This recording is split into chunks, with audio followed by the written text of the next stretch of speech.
কুসুমপুর গ্রামে মধু কামারের খুব নামডাক। তার হাতে নকশা করা জিনিসে খুব চাহিদা রয়েছে গ্রামে। তার একমাত্র ছেলে নববিবাহিতা স্ত্রীকে নিয়ে মধু কামারের সোনার সংসার। মাত্র 2 মাস হলো রামু কামার তার ছেলের জন্য মেয়ে নিয়ে আসলো পাশের গ্রামে চন্টু কামারের মেয়ে রূপমণিকে। সুশ্রী বুদ্ধিমতী বউকে নিয়ে রামু কামারের সোনার সংসার। রামু কামারের বাড়ির পাশ দিয়ে বয়ে গেছে গ্রামের ছোট্ট একটা নদী।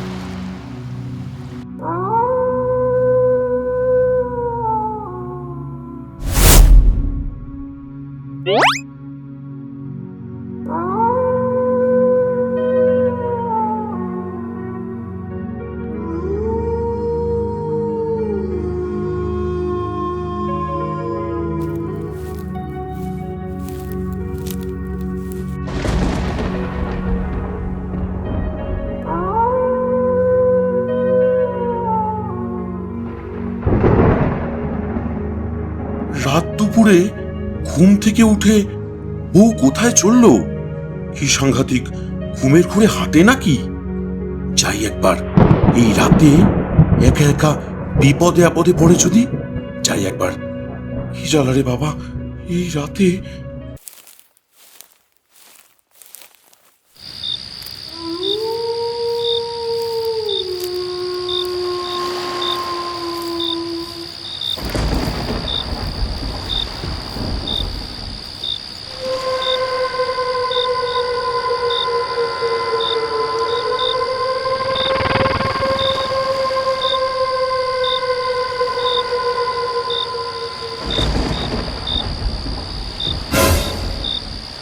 এ কি রে বাবা, এ তো বউ নয়, এ যে মরা খায় গো। ও বাবা গো, এ তুমি কোন মেয়ের সঙ্গে আমার বিয়ে দিলে গো? কি কি কি করি এখন? বাবাকে ডেকে তুলবো, ডেকে বলবো, নাকি নাকি কি শুয়ে পড়বো? তাই করি বরং, গিয়ে শুয়ে থাকি, কাল সকাল হোক, হলেই বাবাকে বলবো।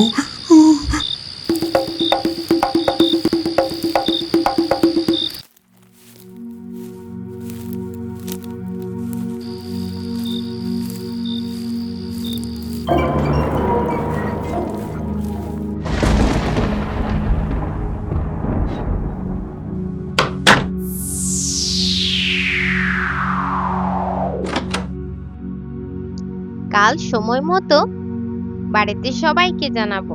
এখন তো আর ডেকে লাভ নেই। যাই, গোসল করে আসি বরং।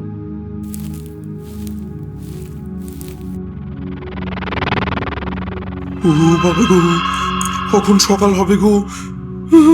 কখন সকাল হবে গো? এ তুমি কোন বউয়ের সঙ্গে বিয়ে দিলে গো? আমি এখন কি করি?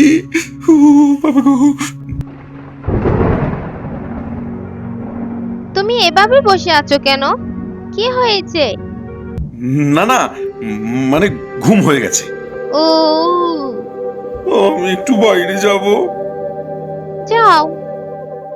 ঘর থেকে বেরিয়ে মাহিন সর্বপ্রথম তার বাবার কাছে গেল। মধু তখন সবই ঘুম থেকে উঠেছে। মাহিনের কাছে রাতে তার বউয়ের আচরণের কথা শুনে মধু খুব ঘাবড়ে গেল। এ তুমি কি বলছো রঘু? ঠিক দেখেছো তো?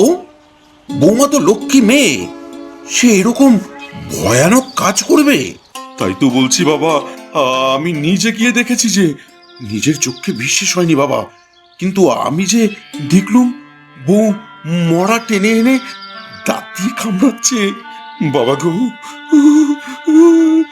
আহা, এই দিনের বেলা আবার অত ভয় পাচ্ছ কেন?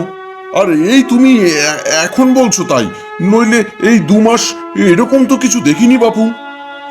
আমিও তো তাই ভাবছিলুম বাবা, কিন্তু এখন মনে হচ্ছে কিছু কিছু সময় বউ চুপ করে কি যেন ভাবে। আগে তো অত বুঝিনি, ভেবেছি বউ বুঝি বাপের বাড়ির কথা মনে হচ্ছে, কিন্তু এখন মনে হচ্ছে এ তো ঠিক সুবিধের ব্যাপার নয়। আরে, এটা কি ধরনের কথা, কি সব বলছো? না না বাবা, শুধু তাই নয়, এই যে দিন 15 আগে যেদিন আমরা গ্রামের বারোয়ারি মেলায় গেলাম, সেদিনও কি আশ্চর্য কাণ্ডটাই সে ঘটালে! ভুলে গিয়েছিলুম, এই আবার মনে পড়লো। এই কি কি কি করেছিল? তোমার ভালো লেগেছে? আজ কিন্তু ভারী মজা হয়েছে, তাই না? হ্যাঁ হ্যাঁ, আবার তো পরের মাসেই বসবে, তখন আবার আসবো। হ্যাঁ, খুব ভালো লেগেছে। আবার আসবো একদিন। হ্যাঁ।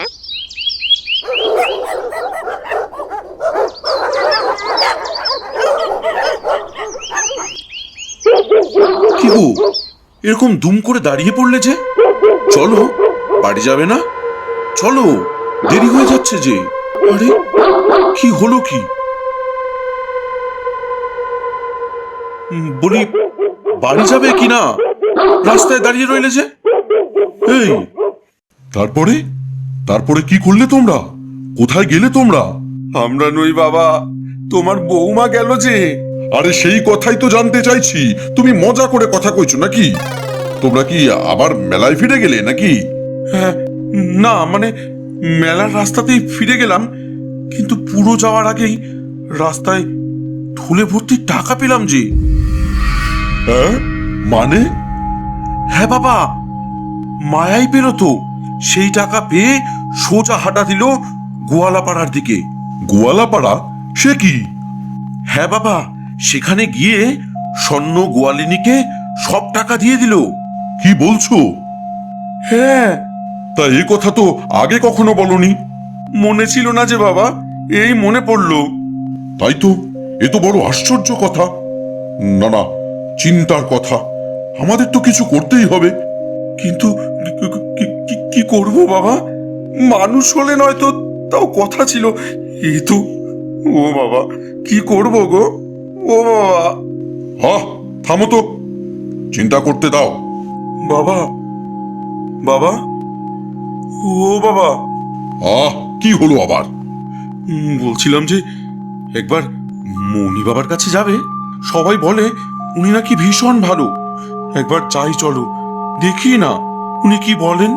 ঠিক আছে। মধু আর মাহিন প্রথমে বাড়ি থেকে বেরিয়ে সোজা হাঁটা দিল মসজিদের দিকে। হাঁটতে হাঁটতে তারা মসজিদে গিয়ে উপস্থিত হলো। বড় বিপদে পড়ে আপনার কাছে এসেছি বাবা, দয়া করে কিছু উপায় বাতলে দিন। কি হয়েছে জানতে চাইছেন বাবা? বলো। ও হ্যাঁ, আচ্ছা আচ্ছা, মানে এই যে বলছিলাম কি বাবা, যে আমার বৌমা, এই যে এর বউ, তাকে বোধহয় কিছুতে পেয়েছে। অমন লক্ষ্মীমন্ত বউ, সে নদীতে বয়ে যাওয়া মরা টেনে এনে দাঁত দিয়ে ছিঁড়ে ছিঁড়ে খাচ্ছে। হ্যাঁ বাবা, আমি নিজের চোখকে দেখেছি। সে কি দৃশ্য! ও বাবা গো! বাবা, যে কোনো উপায় বলে দিন, কিছু তো বলে দিন। কি করব আমরা এখন? আমারে কি হলো? আমরা কি করব এখন? হায় হায়! থামো না তুমি, বাবাকে বলতে দাও। কিন্তু বাবা, উনি তো বলেন না।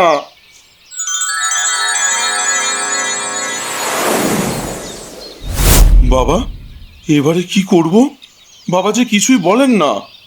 তুমি তো বলেছিলে ওখানে ওর কাছে যাওয়ার কথা, গিয়ে কি হলো? বাবা কিছুই বলেন না, সাপের খোলস দেখিয়ে কি বোঝাতে চাইলেন? তুমি কিছু বুঝতে পারলে? আমি তো কিছুই বুঝতে পারলাম না বাবা। সাপ ধরে আনতে বললেন, নাকি সাপের খোলস বেটে খাওয়াতে বললেন? তোমার মাথা আর আমার মাথার ছাতা। তোমার মা যে কি খেয়ে তোমার জন্ম দিয়েছিলেন কি জানে, এমন বুদ্ধি সাপের খোলস বেটে খাওয়াতে হবে। তাহলে তুমিই বলো, কি বললেন? সেটাই তো ভাবছি, কি করা যায়। গ্রামের আলী রোজার কাছে নিয়ে যাবে? না না, সে বড় বাজে হবে। ঘরের কথা, বাইরের লোক হাসিয়ে কি হবে? আমি ভাবছিলাম বৌমাকে কদিনের জন্য যদি বাপের বাড়িতে রেখে আসো। সে তো করাই যায়, কিন্তু বাবা, আমার তো ফিরে আসবে সে। আর সেই যদি ঘাড় মটকায়। এটা তুমি ঠিকই বলেছ। তাহলে তাহলে কি করতে চাও? তাহলে অন্য কিছু ভাবতে হবে। আমি তো কিছুই ভেবে পাচ্ছি না। আমি বলছিলাম কি বাবা, কাল ওকে নিয়ে ওর বাপের বাড়িতে রওনা দিই। আমিও তো তাই বললাম। কিন্তু সেখানে যাব না। যাবে না? তাহলে? বাপের বাড়ি নিয়ে যেতে পথে তো একটা জঙ্গল পড়ে বাবা, সেখানে না হয়